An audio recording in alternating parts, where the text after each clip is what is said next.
Un ingénieur sur 5 est une femme, un chiffre qui déroute en 2019, sachant que dans les terminales scientifiques, il y a autant de garçons que de filles. Alors pourquoi l'écart se creuse après le bac? Eh bien, des actions sont menées dans les établissements scolaires pour que ça change. C'est le cas notamment au lycée Aristide-Briand à Saint-Nazaire.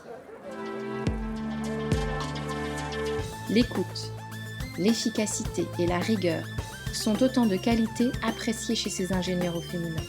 L'objectif, c'est de vous faire découvrir l'environnement technologique, de vous montrer à travers les parcours de nos intervenantes que vous avez toutes vos places dans ces domaines-là.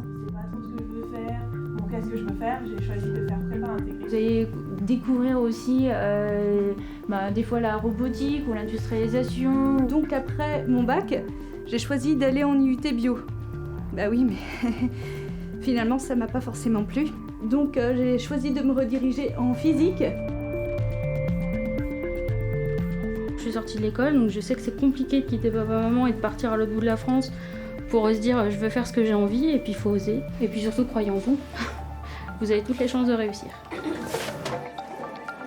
Dans cette salle, 7 ateliers, 7 tables rondes animées par des femmes ingénieurs venues partager leur expérience. On va les écouter. Qu'est-ce que c'est qu'être ingénieur? Qu'est-ce que c'est que choisir les sciences après le bac?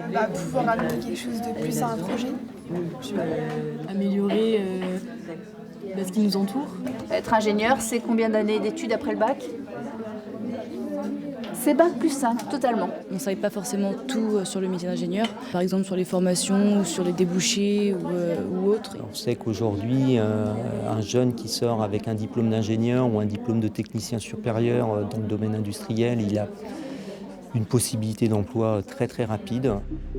Saint-Nazaire, c'est un gros bassin d'emploi entre les chantiers de l'Atlantique, Airbus, la CIDES, IDEA, qui sont des grosses entreprises sur le bassin nazérien.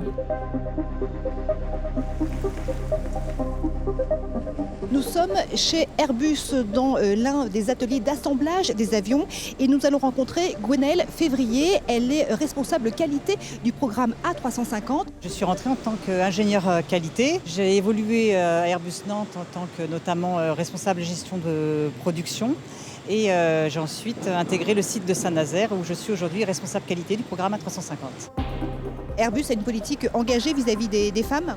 Nous avons 14% de femmes sur le site de Saint-Nazaire, 17% au niveau du groupe. Et l'objectif d'Airbus est d'atteindre 20% de femmes au sein du groupe. Retour au lycée Aristide-Briand où 80 élèves de la seconde à la terminale ont suivi ces ateliers. Certaines repartiront avec des projets plein la tête. Pour l'instant, je pense être ingénieure dans le domaine de la programmation. C'est la jeune génération féminine a réussi à prendre sa place et à se projeter. Là, vous êtes en deuxième année, c'est ça? Ouais, en deuxième année de prépa. Vous n'êtes pas encore en entreprise? Non, mais là par contre, à la fin de cette année, j'ai un stage de 3 mois en entreprise. J'ai appris beaucoup de choses sur le métier d'ingénieur et que je me rends compte que c'est pas du tout que pour les garçons et que c'est ouvert à tout le monde et que je trouve ça enrichissant, moi, des journées comme ça.